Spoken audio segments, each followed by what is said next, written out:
ధ్యానం చేయడానికి చదివినటువంటి లేఖన భాగము పరిశుద్ధ బైబిల్ గ్రంథము నుండి యెహోషువ గ్రంథము 7వ అధ్యాయము మొదటి 5 వచనాలు మనము చదువుకున్నాం.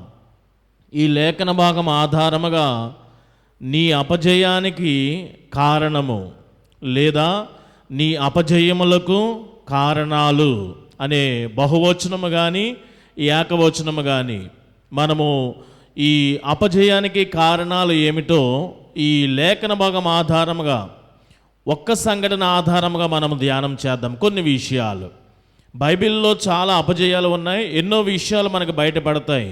కానీ చదువుబడినటువంటి ఈ లేఖన భాగంలో ఒక్క సంఘటన ఆధారముగా కొన్ని విషయాలు మన జీవితాలకి అన్వయం చేసుకుంటూ ధ్యానంలో ముందుకు సాగుదాం. అందరి జీవితాలు కూడా ఒకే విధముగా ఉండవు. మొదటి విషయం, ఈ జీవితాలు ఒక్కొక్కరివి ఒక్కొక్క విధముగా ఉంటున్న సందర్భంలో జీవితం అంతా కూడా సుదీర్ఘముగా అపజయాలే ఎదుర్కొన్న వారు కూడా లేకపోలేదు. జీవితం అంతా కూడా అపజయాలతో నడిచిన వారు ఉన్నారు, కానీ జీవితం అంతా కూడా విజయాలతో జీవించిన వారు లేరు. అయితే కొన్ని జీవితాలు అయితే విజయాలు ఉంటాయి, కానీ అవి ఎక్కువ మోతాదులో ఉండవు. ఈ విషయాన్ని కూడా మనము జ్ఞాపకం చేసుకోవాలి. ఎక్కువ అపజయాలే ఉంటాయి. అయితే ఈ దినాన నేను అపజయాలతో ముందుకు సాగుతున్నటువంటి వారికి అసలు కారణాలు ఏంటో మనం చెక్ చేసుకోవాలి కదా.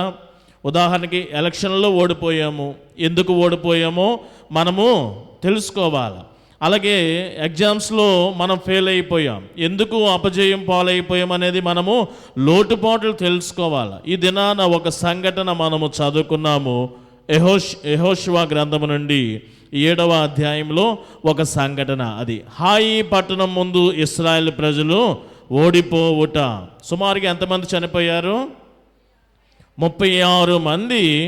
మరి 3000 మందిగా వెళ్ళినప్పుడు 36 మంది హాయి అనబడుతున్న చిన్న పట్టణము ఆ ప్రజల ఎదుట ఓడిపోయి 36 మంది చనిపోవడం, హతమైపోవడం మనం చూస్తున్నాం. దానికి ముంగట మొదటి అధ్యాయం తీద్దాం. యెహోషువ గ్రంథం 1వ అధ్యాయము 5-6 వచనాలు మనము జాగ్రత్తగా చూసుకుందాం.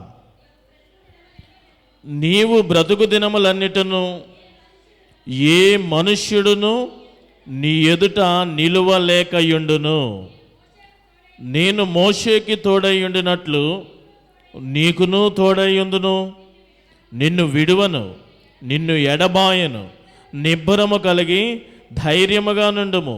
వారికి ఇచ్చేదనని నేను వారి పితరులతో ప్రమాణము చేసిన ఈ దేశమును నిశ్చయముగా నీవు ఈ ప్రజల స్వాధీనము చేసేదవు. యెహోవా దేవుడు ఎవరితో చెప్తున్న మాట ఇది? యెహోషువాకి చెప్తున్నాడు. నీ దినములన్నిట ఎవ్వరు కూడా నీ ఎదుట నిలువలేరు.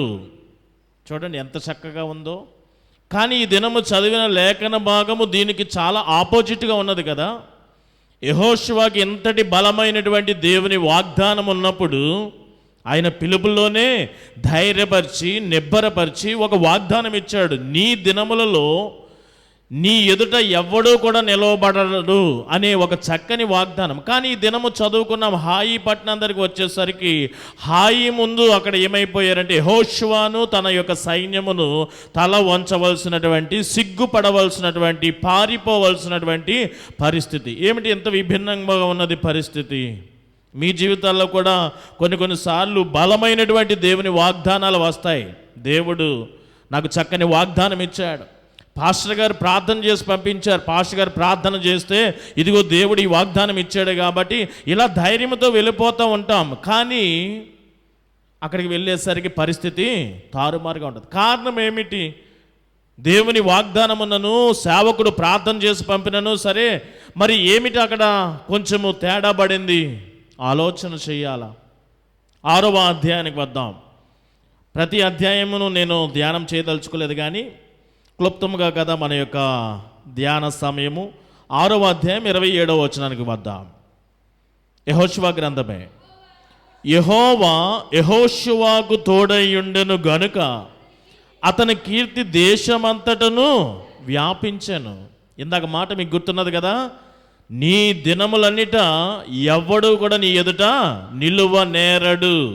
ఇక్కడ చూస్తే యెహోషువకు తోడై ఉన్నాడు కాబట్టి అతని కీర్తి అంతా కూడా ఒక్క దెబ్బతో ఏమైపోయిందంటే, అక్కడ జరిగింది ఏమిటంటే, యోర్దాను నది దాటుకొని రావడం వలన యోర్దానికి ఆవల ఉంటున్నటువంటి దేశముల యొక్క ప్రజలు, రాజులు గుండెలు చాలా బరువెక్కిపోయినాయి అంట, భారముతో గుండెలు పగిలిపోయినాయి అంట. ఈ వార్త వినిన వెంటనే యోర్దాను ఆరిపోయే ఆ యెహోవా దేవుడు, ఆ నాయకుడు వస్తున్నప్పుడు వారందరూ కూడా విని బెంబేలెత్తిపోయారు.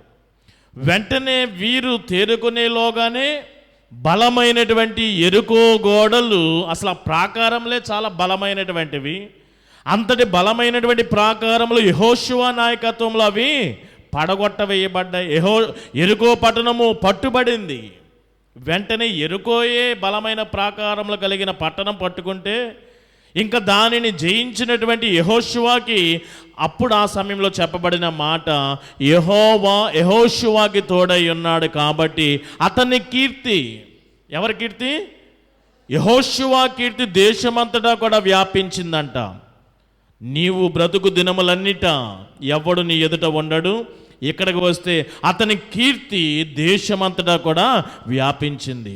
ఈ కీర్తి వ్యాపించిన కొద్ది సమయము కూడా గడవక మునిపే, కొద్ది కాలము కూడా గడవక మునిపే వెంటనే అపకీర్తి అనేది ఎదురైపోయింది. చిన్న పట్టణం ఎరుకో చాలా పెద్ద పట్టణము, దాన్ని బలమైన ప్రాకారాలు జయించేయడనే క్రెడిట్ ఇంకా దానిని ఆస్వాదించక మునిపే అతి చిన్న పట్టణము, హాయి గ్రామము లేదా పట్టణము, చిన్న సిటీ, దాని ముందు వీరి తాలూకా సైనికులు బలమైన వారు 36 మంది చనిపోయారంటే ఈ కీర్తి అంతయు కూడా అవమాన పాలయ్యవలసిందే కదా. ఈ అపజయానికి కారణం ఏమిటి? యెహోషువ అపజయమునకు కారణము కానీ, ఇశ్రాయేలీయుల అపజయమునకు కారణాలు కానీ ఏమిటి అని ఆలోచన చేస్తూ ఉంటే కొన్ని విషయాలు నాకు కనబడ్డాయి. 18వ వచనం మనం చూసుకుందాం. 18వ వచనం, శపించబడిన దానిలో కొంచెమైనను మీరు తీసుకొని ఎడల మీరు శాపగ్రస్తులై ఇశ్రాయేలుల పాలెమునకు శాపము తెప్పించి, చూడండి, ఒక్కడితో పోదు, అక్కడ ఒక్కడితో పోదు, ఎవడు తీసినా సరే ఇశ్రాయేలుల పాలెమునకు శాపము తెప్పించి దానికి బాధ కలుగు చేయుదురు గనుక శపించబడిన దానిని మీరు ముట్టకొనకూడదని యెహోషువతో మరి తెలియపరిచాడు. ఆ తర్వాత దాని యొక్క ప్రస్తావన మరలా పడగొట్టడము, కట్టడము, దాని గురించి ఇక్కడ ఎవడైనా దాన్ని పట్టుకుంటే వాడికి సంభవించబోయే విషయాలు కూడా ఇక్కడ 26వ వచనంలో చెప్పబడినవి. ఓకేనమ్మా? అయితే అలాంటి ఆ ఎరుకో పట్టణము పడిపోయిన తర్వాత చిన్న హాయి పట్టణం దగ్గరికి వెళ్ళినప్పుడు జరిగినటువంటి సంఘటన, వారు ఓడిపోయారు. ఎందుకు ఓడిపోయారు అనేది మొట్టమొదటి కారణం నేను చెప్పదలుచుకున్నాను. ఏమిటి అంటే, సౌలు గారు చేసిన పని యెహోషువ చేశాడు అనేది ఇండైరెక్ట్గా మనకి లెసన్లో కనబడుతున్నది. సౌలు రాజు ఏమి చేశాడంటే, అవి సమూయేలు గారు జీవించి వారి యొక్క జీవితము చాలించిన దినములు, అంటే సమూయేలు గారు ఇంకా లేరు, కాలం చేశారు.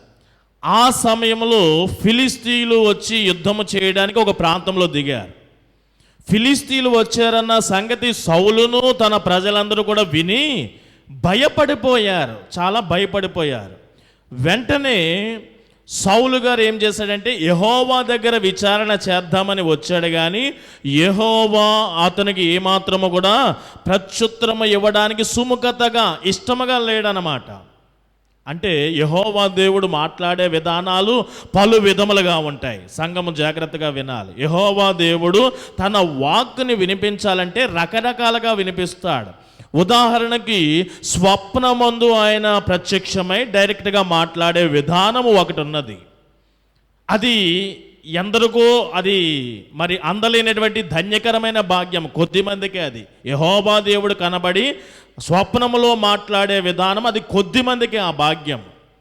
రెండవది, తన ప్రవక్తలను పంపించి తన యొక్క వాక్కును వినిపించే విధానము కూడా యెహోవా ఇటువంటి విధానము కూడా ఆచరించేవాడు. ఇంకా తాను స్వప్నమందు కనబడడం ఇష్టము లేక తన సేవకుడిని కూడా పంపించడం ఇష్టం లేనప్పుడు తన ఉద్దేశమును ఎలా తెలియపరిచేవాడంటే, వీరి దగ్గర ఉరీము తుమీము అనే పడుతున్నటువంటి ఉండేవి. అంటే ఏంటి? ఉరీము తుమ్మీము అంటే చీట్లమ్మా. చీట్లు వేసి ఇలాగ ఊపి ఇలా వేసి ఒక చీటి తీస్తే అవును, మరి ఒక చీటి తీస్తే కాదు. ఇలా ఉరీము తుమీము అంటే అవును కాదు అనే రెండు అక్కడ సమాధానాలు ఉంటాయి. యుద్ధానికి పోవాలా, యుద్ధానికి పోకూడదా, ఇలాగ ఊపి యెహోవా దేవుడు స్వప్నమందు నీకు కనబడ్డా, నాకు కనబడ్డా, ఎవడికి కనబడలేదు. ఓహో, పోనీ ప్రవక్త ఎవడైనా వస్తాడా? ఎవడు రాలేదు. ఇప్పుడు యుద్ధం రెడీగా చెయ్యాలి కంపల్సరీ. ఇప్పుడు పోవాలా వద్దా, చేయకూడదా? ఇంకా మూడవ గత్యంతరం ఏమున్నది? ఈ ఉరీము తుమ్మీము ఇలాగ ఊపి ఆ చీట్లు వేసి అవును అంటే వెళ్ళడం, కాదు అంటే ఆగిపోవడం. యెహోవా దేవుడు ఈ మూడు విషయాలలో కూడా సౌలుకి ఆన్సర్ ఇవ్వడానికి సుముఖతగా లేడంట. ఆ విషయం మీరు జ్ఞాపకం చేసుకోవాలి. మనం చదువుకుందాం. 1 సమూయేలు గ్రంథము 28వ అధ్యాయము. సమూయేలు మొదటి గ్రంథము నుండి 28వ అధ్యాయము. మనము 7వ వచనానికి డైరెక్ట్గా చదువుకోవాలి, కానీ మనం ఒకసారి 3 నుంచి మనం చదువుకుందాం. నేనే చదువుతున్నాను, సమయము కలిసి రావడానికి జాగ్రత్తగా వినండి. సమూయేలు మృతి పొందగా ఇశ్రాయేలీయులు అతని గురించి విలాపము చేసి రామా అను అతని పట్టణంలో అతని పాతిపెట్టి ఉండిరి. మరియు సౌలు కర్ణపిశాచము గల వారిని, చిల్లంగి వారిని దేశములో నుండి వెళ్ళగొట్టి ఉండెను. ఫిలిస్తీయులు దండెత్తి వచ్చి షూనేములో దిగగా సౌలు ఇశ్రాయేలందరినీ సమకూర్చాను. వారు గిల్బోవాలో దిగిరి. సౌలు ఫిలిస్తీయుల దండును చూచి మనసునందు ఏమైపోయాడంట? భయకంపమునుంది. యెహోవా యొద్ద విచారణ చెయ్యగా యెహోవా స్వప్నము ద్వారానైనను, ఉరీమి ద్వారానైనను, ప్రవక్తల ద్వారానైనను ఏమీయూ సెలవీయకుండెను. ఒకవేళ దేవుడు మాట్లాడకపోతే, ఒక విధవరాలు తనకి న్యాయము చెయ్యమని న్యాయాధిపతిని అడుగుతూ వచ్చాడు. అతగాడు అన్యాయస్తుడైనను సరే ఈమె పట్టు విడిచిందా లేదా విడవకుండా అడిగింది కదా. ఆ పని ఇతడు గాడు చెయ్యాలి కదా. యాకోబు ఎబ్బోకురేవు దగ్గర నీవు నన్ను ఆశీర్వదిస్తేనే గాని అని పట్టుబట్టాడా లేదా? అలా పట్టుబట్టొచ్చు కదా సౌలు. కనీసం ఒక ఉరీము ద్వారానో తుమ్మీము ద్వారానో లేదా ప్రవక్తను పంపించో, లేదా ఆయనే స్వప్నమందు కనబడేవాడు కదా. పట్టు విడిచి ఇంకా యెహోవా దేవుడు మాట్లాడతా లేదులే, మాట్లాడితే లేకపోతే మనకి వేరే ఆల్టర్నేటివ్ ఇంకొకటి చూసుకుందాం.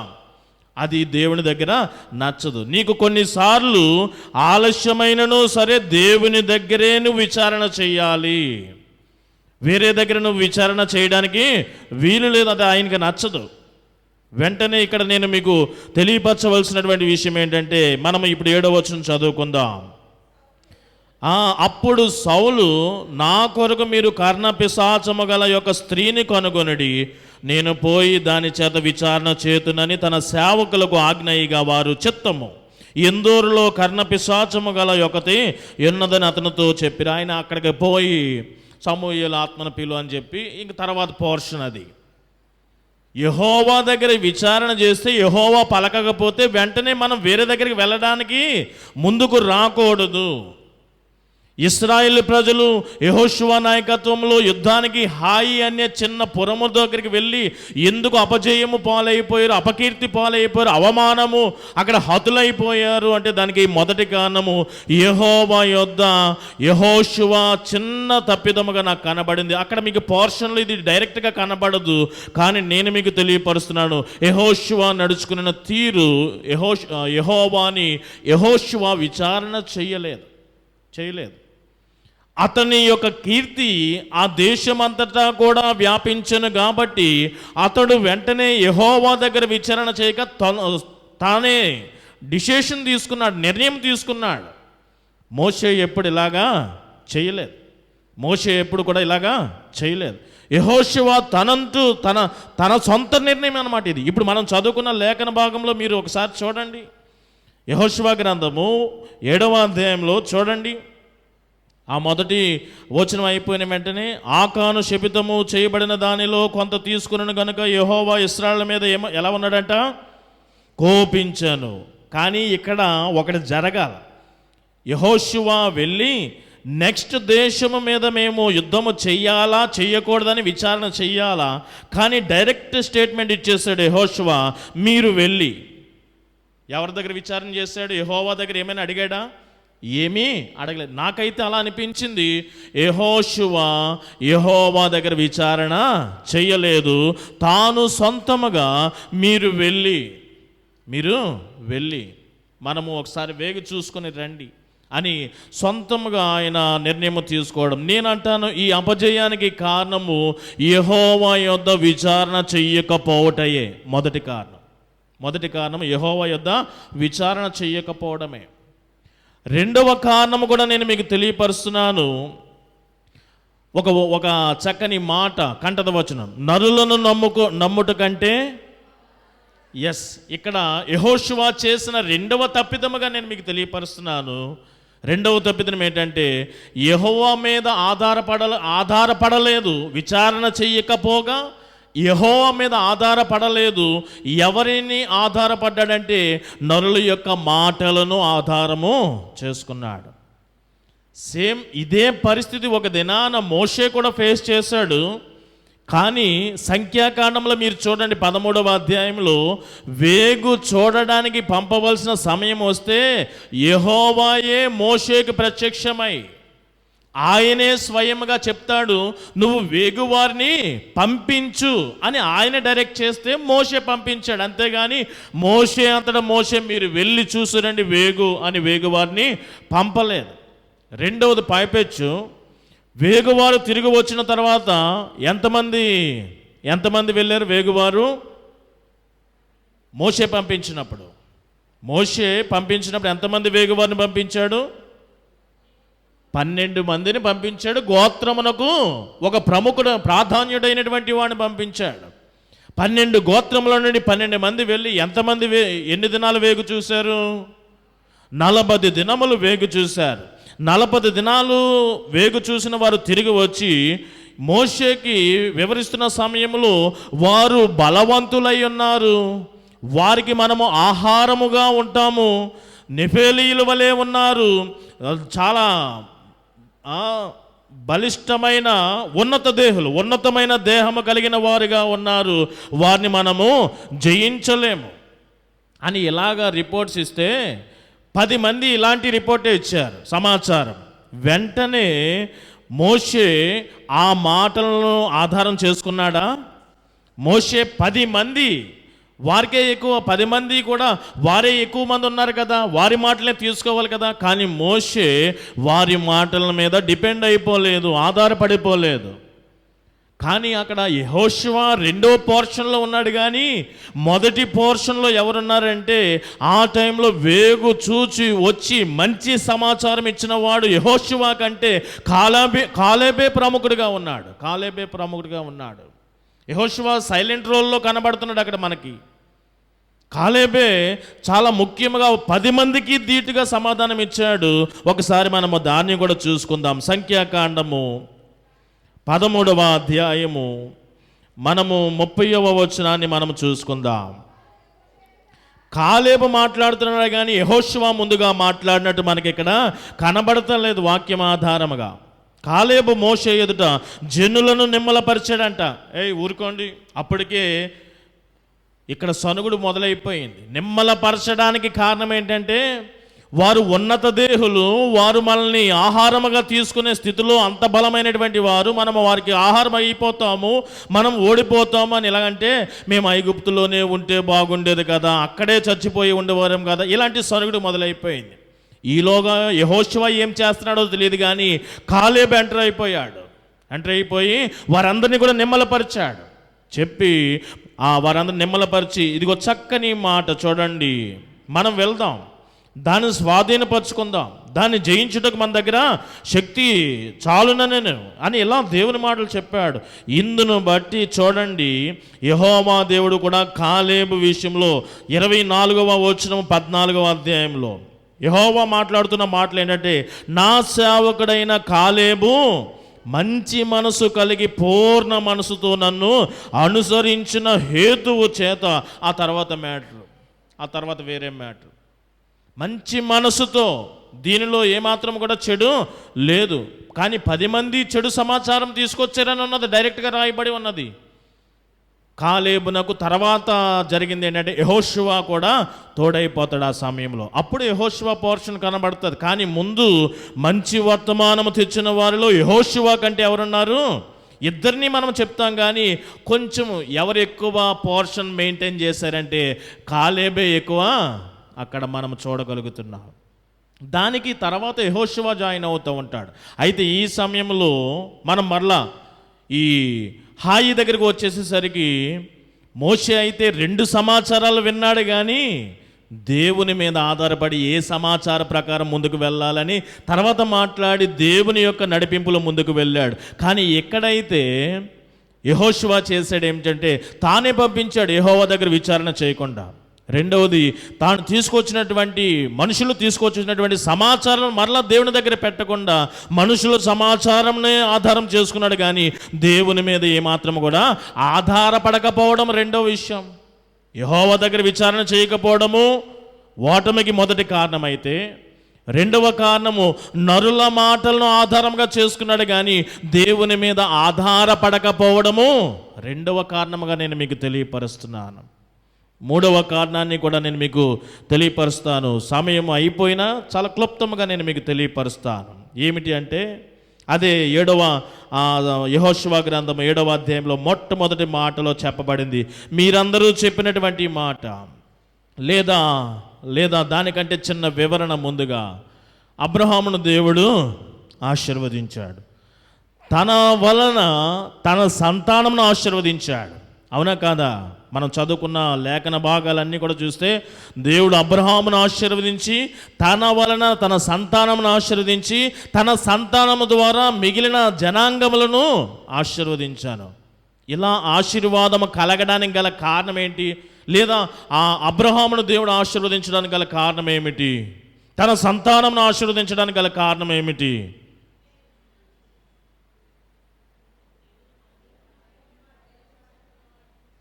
సేమ్ అదే. ఇక్కడ నేను చెప్పబోయే మాట ఏంటంటే, దేవుని మాట ప్రకారము నడుచుకోవడాన్ని బట్టి. ఇది పర్టికులర్గా అబ్రహాము గురించి బైబిల్ గ్రంథంలో రాయబడింది. నీవు నా మాట వినుటను బట్టి నేను నిన్నును నీ సంతానమును నీ సంతానం ద్వారా జనములను ఆశీర్వదిస్తానని. మనం ఆ వాక్యం చదువుకుందాం.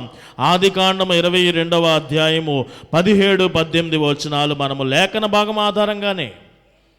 ఆదికాండము 22వ అధ్యాయము 17-18 వచనాలు ఈ రీతిగా రాయబడి ఉన్నవి. చదవమా.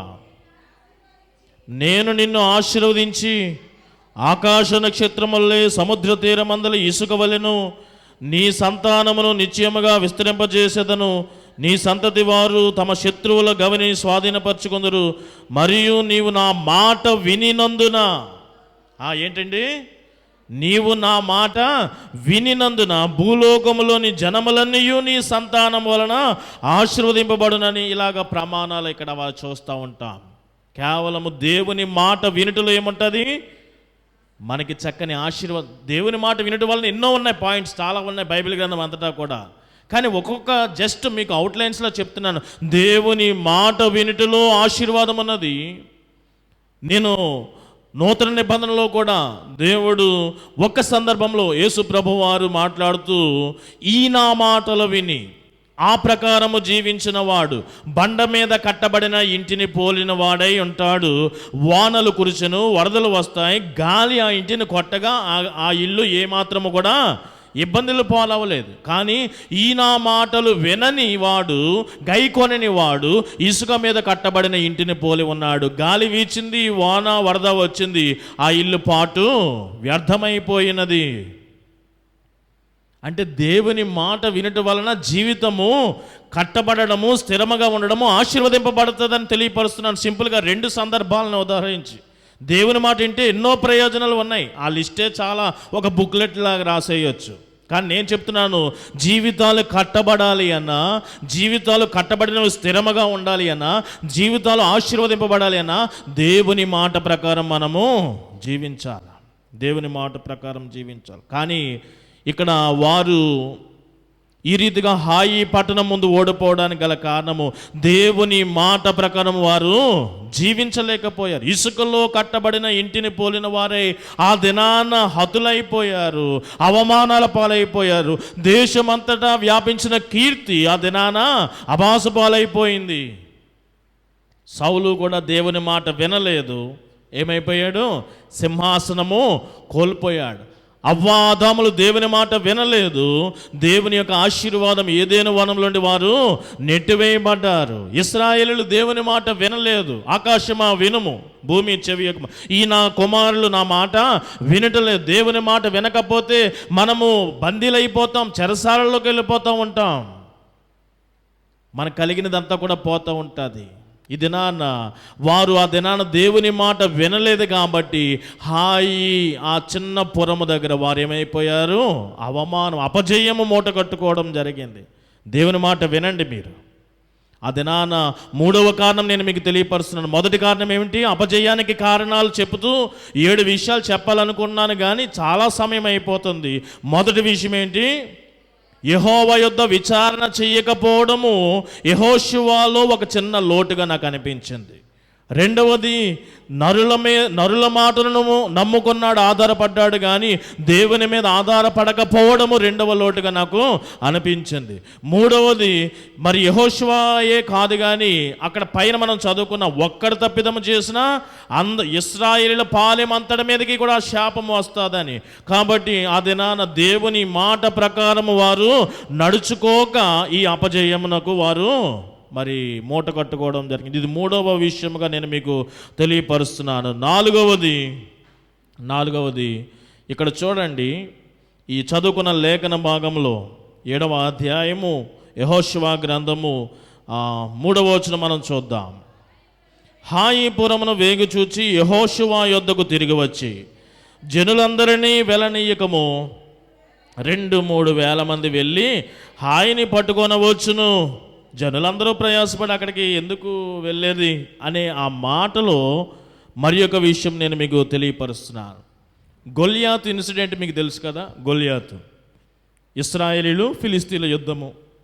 అది కొంచెము మారిన పిదప యుద్ధ వాతావరణంలో కొన్ని మార్పులు వచ్చినప్పుడు ఒక్కొక్క వ్యక్తి తలపడవలసినటువంటి ఆ నిర్ధారణకు వచ్చారు, మీలో ఒకడు నాలో ఒకడు అని. ఆ సమయంలో ఫిలిస్తీన్ల పక్షమున గొల్యాతు, ఇశ్రాయేల్ పక్షమున క్యాండిడేట్ ఎవడు కూడా లేడు. అలాంటి టైంలో ఆకతాయికరంగా ఏదో చిన్న పని నిమిత్తం వచ్చిన దావీదు, బాలుడైనటువంటి దావీదు యుద్ధరంగంలోకి వచ్చేస్తూ ఉంటే గొల్యాతు మాట్లాడినటువంటి మాటలు మీకు గుర్తున్నాయా? గొల్యాతు మాట్లాడినటువంటి మాటలు మనము ఒకసారి బైబిల్ గ్రంథంలో నేనే చదువుతాను. మొదటి సమూయేలు గ్రంథము 17వ అధ్యాయము 43వ వచనంలో ఫిలిస్తీయుడు అంటే ఎవరంటే గొల్యాతు ఏమంటాడంటే, కర్రను తీసుకొని నీవు నా మీదకి వచ్చుచున్నావే, నేను కుక్కనా అని దావీదుతో చెప్పి తన దేవతల పేరిట దావీదుని ఏం చేశాడంట? శపించాడు. అంటే దావీదుని ఎలా చూశాడు? చాలా సింపుల్గా చూసేసాడు అనమాట. నువ్వు ఒక బాలుడివి, చేతిలో ఒక కర్ర పట్టుకొని వచ్చేస్తున్నావు, నేను ఇంత శరీర దృఢత్వం కండలు తిరిగిన వాడను, నేనేమైనా కుక్కలా కనబడ్డానా నీకు? నా స్థాయి ఏమిటి, నీ స్థాయి ఏమిటి అనే ఆలోచనలో చిన్న చూపు చూడడం. ఇక్కడ కూడా హాయి పట్టణము దగ్గర ఓటమినకు కారణం ఏంటంటే శత్రువు యొక్క లేదా శత్రువులను తక్కువగా చూడడం. ఎదుట వారిని తక్కువగా చూసినప్పుడు మనము ఓటమి పాలైపోతాం. అందుకని ఎప్పటికప్పుడు బైబిల్ గ్రంథం మనకి మెలకువగా ఉండడి. మన పక్షంలో ఉన్నవాడు బలవంతుడే, మృత్యుంజయుడే, విజయశీలుడే, జయశీలుడే.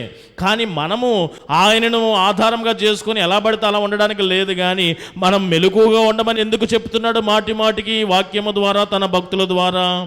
ఎందుకంటే అపవాది అయినటువంటి శత్రువుని ఏమాత్రము కూడా మనము చిన్న చూపు చూడకూడదు. గొల్యాతు దావీదుని చాలా చిన్న చూపు చూశాడు, ఏమైపోయాడు? ఓటమి పాలైపోయాడు. అసలు లేడు మనిషి, ఆ క్యాండిడేటే లేడు, ఇంకా కాలము చాలించాడు. ఇక్కడ కూడా హాయి దగ్గరికి వీరు వెళ్ళొచ్చిన వారు ఏమంటున్నారంటే, వారి దగ్గరికి వెళ్ళడానికి ఎంతమంది మనం వెళ్ళడం ఎందుకు, కేవలం 2-3 వేల మంది వెళితే చిన్న చూపు అనమాట హాయి. అంత చిన్న చూపు చూడడానికి వీరి దినాన అపజయము మూట కట్టుకోవడం జరిగింది. ఎదుటి వారిని తక్కువ అంచనా వెయ్యకూడదు. ఇది 4వ విషయము. తర్వాత 5వ విషయం ఏంటంటే, తమకు తాము గొప్పవారిగా భావించకూడదు. ఎప్పుడు కూడా తమకు తాము గొప్పవారిగా భావించారు కాబట్టి ఆ దినాన ఓటము పాలైపోయారు. వీరు తమకు తాముగా గొప్పవారిగా ఎందుకు భావించారంటే, వెనకాల ఒక క్రెడిట్ ఒకటి ఉన్నది వీరికి. యోర్దాన్ అంటే ఎలాగో అది మిరాకిల్, 2 పాయలుగా విభజించింది ఏమీ లేదు. వీరు చేసిన కార్యం ఒకటి, దీనికంటే ముందు ఒక పెద్ద విజయం సాధించుకొని వచ్చారు. ఏమిటది? ఎరుకో గోడలను పడగొట్టేసేసి ఎరుకోని పట్టుకున్నారు. వారందరినీ కూడా ఇది చేసేసారు. ఆ యొక్క ఉత్సాహంలో ఉన్నారు, ఆ ఆలోచనలో ఉన్నారు. వాస్తవానికి ఎరుకో గోడ మీద ఎవడైనా చెయ్యన్నా వేసాడా? వాస్తవానికి మాట్లాడుకుందాం, ఎరుకో బలమైన గోడలే, పడగొట్టేశారు. వీరు వారిని ముట్టడించేశారు. ఓకే, వాస్తవానికి వస్తే ఏ ఒక్కడు కూడా ఎరుకో గోడని కనీసం టచ్ కూడా చేయలేదు. కానీ అక్కడ ఎవడు చేశాడు కార్యం అంతా కూడా? దేవుడు చేశాడు. కానీ వీరి ఇన్నర్ ఫీలింగ్ ఏంటంటే, ఆ ఎరుకో బలమైన ప్రాకారాలను మేమే పడగొట్టేశామనే ఫీలింగ్లో మేము ఒక బలవంతులము. ఆనందించేవాడు, అతిశయించేవాడు ఎవరినందు అతిశయపడాలా? ప్రభువునందే అతిశయపడాలి కదా, యెహోవా యందే అతిశయపడాలి కదా. వీరికి వెంటనే ఆ క్రెడిట్ యెహోవా దేవుని ఖాతాలో వేయకుండా తమ ఖాతాలలో వేసేసుకుంటున్నారు. తాము గొప్పవారముగా భావించి, యెహోషువ కూడా అదే ఆలోచనలో వెళ్ళిపోయి 2-3 వేల మందిని పంపించడం అనేది చాలా ఆశ్చర్యము. తామేదో బలవంతులుగా ఊహించుకున్నారు. తమకు తాముగా గొప్పగా భావించడం వలన ఆ అపజయం అనేది వీరికి కలిగింది. ఇది 5వ విషయముగా నేను మీకు తెలియపరుస్తున్నాను. ఇంకా వివరించను. ఒక రెండు విషయాలు మామూలుగా నోటి మాటలతో చెప్పేసేసి ఆ 7వ అధ్యాయం 13వ వచనం చదువుకుందాం. 7వ అధ్యాయము 13వ వచనం. నీవు లేచి జనులను పరిశుద్ధపరచి వారితో ఇలాగూ చెప్పుము, రేపటికి మిమ్మును మీరు పరిశుద్ధపరచుకొనడి. ఇశ్రాయేలు దేవుడైన యెహోవా సెలవిచ్చినదేమనగా, ఇశ్రాయేలులారా, మీ మధ్య శాపగ్రస్తమైనది ఒకటి కలదు. మీరు దానిని మీ మధ్య నుండకుండా నిర్మూలము చెయ్యు వరకు మీ శత్రువుల ఎదుట మీరు నిలువలేరు. మన మధ్యన పాపము ఉన్నంత వరకు మనకి అపజయములే వస్తాయి. మనము పవిత్రులుగా ఉన్నప్పుడే మనకి విజయకరమైన జీవితము వస్తుంది. కాబట్టి పాపము చేసిన వారు తమ అపవిత్రత ఏమిటో తీసివేస్తేనే మనకి జయములలో ముందుకు సాగగలుగుతాము. మీరు ఎంత ప్రార్థన చేసినా అపవిత్రత అనేది నీలోనో, నీ భర్తలోనో, నీ బిడ్డల్లోనో ఎక్కడో ఒక్కడు చాలు, ఇంటిలో ఒక్కడు చాలు. ఆ ఒక్కడి వలన మీ ఇల్లంతా కూడా అపజయం అనేది మూట కట్టుకుంటుంది. కాబట్టి దినాన మీకు తెలియపరిచేది ఏంటంటే, ఆకాను అనేవాడి వలన ఇశ్రాయేలులో 36 మంది చనిపోయారు, హతులయ్యారు. అవమానము కలిగింది, అపజయము కలిగింది. ఆ అపవిత్రత తీసుకుంటేనే కానీ నేను మీ పక్షమున ఉండను, లేదా మీరు శత్రువుల ఎదుట నిలవలేరు. ముందు మీరు అపవిత్రతను తీసుకుంటే అపజయం అనేది మీలో నుండి పోతుంది. కాబట్టి 6వ విషయం ఏంటంటే, అపవిత్రతను లేదా పాపమును మనలోండి తీసివేసుకోవాలి. ఫైనల్గా 7వది, దేవుడు వారికి తోడుగా లేడు. అదే 12వ వచనం చెప్తున్నది. అదే 12వ వచనం. కాబట్టి ఇశ్రాయేలు శాపగ్రస్తులై తమ ఇశ్రాయేలు ఎదుట నిలువలేక తమ శత్రువుల ఎదుట వెనుకకు తిరిగిరి. శాపగ్రస్తులైన వారు మీ మధ్య నుండకుండా మీరు వారిని నిర్మూలము చేసితేనే తప్ప నేను మీకు తోడై ఉండను. దేవుడు వారికి తోడుగా లేడు కాబట్టి ఆ దినాన వారు అపజయము పాలైపోయారు. దేవుడు మన పక్షమున ఉంటే మనకి విరోధి ఎవడు? ఈ దినాన హాయి ఎదుట వారు ఓటమికి పాలైపోయారంటే దానికి కారణము దేవుడు వారి పక్షమున లేడు. ఆ విషయమును మనము కూడా గుర్తు చేసుకొని దేవుడు మన పక్షమున ఉండులాగున మిగిలిన పై 6 విషయాలు కూడా మనము ఫాలో అయిపోవాలి. 7 విషయాలు చెప్పాను. ఆ దినాన వారు ఓటమికి కారణాలు 7 విషయాలు. ఈ దినాన మీ జీవితంలో కూడా అన్ని అపజయాలే వస్తున్నాయని భావిస్తున్నారా? ఒకసారి ఈ 7 విషయాలు మీలో ఉన్నాయేమో చెక్ చేసుకోండి. అలనాడు హాయి అనబడుతున్నటువంటి పట్టణము పురముగా కనబడుతున్నది, కానీ నీకు మరి శత్రువు ఒక మరి విషయమో, సందర్భమో, సంఘటనయో, వ్యక్తియో, మరి ప్రాంతమో ఏంటో తెలియదు. ఏదైనాను సరే దాని ముందు నువ్వు అపజేయముగా విజయము సాధించలేని నిరాశ నిస్పృహల్లో ఉంటే తప్పనిసరిగా ఈ 7 విషయాలు చెక్ చేసుకోండి. దేవుడు నా పక్షమున ఉన్నాడా లేదా? వెంటనే దేవుడు నా పక్షమున లేడు అని తెలిసిన వెంటనే నీవు చేసుకోవాల్సింది ఏంటంటే అపవిత్రత, పాపమును తీసివేసుకునే ప్రయత్నం చేయాలి. ఈ కింద నుండి రివర్స్లో రావాలి మొత్తం అంతా కూడా. మరలా వెంటనే నీవు చేయవలసింది ఏంటంటే తప్పనిసరిగా నిన్ను నీవు దేవుని తగ్గించుకోవాలి, కానీ నిన్ను నీవు హెచ్చించుకోకూడదు. శత్రువును కూడా నీవు చిన్న చూపు చూడకూడదు.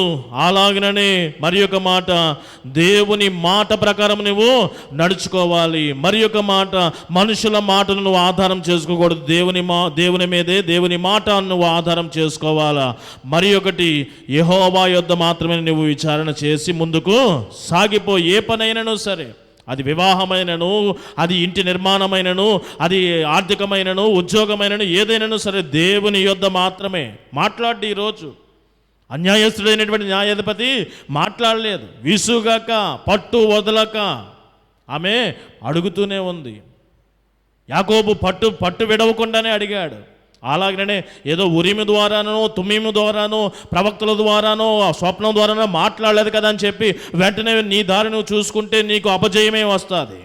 కాబట్టి దేవుని దగ్గర విచారణ చేయి, మనుషులు నమ్మవద్దు, దేవుని మీద ఆధారపడు, దేవుని మాట ప్రకారం నువ్వు ముందుకు సాగు. ఈ రీతిగా ముందుకు సాగుతున్నప్పుడు అపవిత్రత అంతా కూడా తీసివేసేసాయి.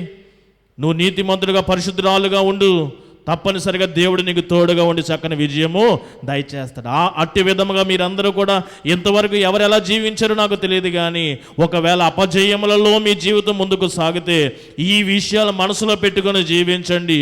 దేవుడు మీకు తోడుగా ఉండి చక్కని జయకరమైన, విజయవంతమైన జయ జీవితం మీకు దయచేస్తాడు. అట్టి కృప పరిశుద్ధాత్మ దేవుడు మీ అందరికీ దయచేయునుగాక. ఆమేన్.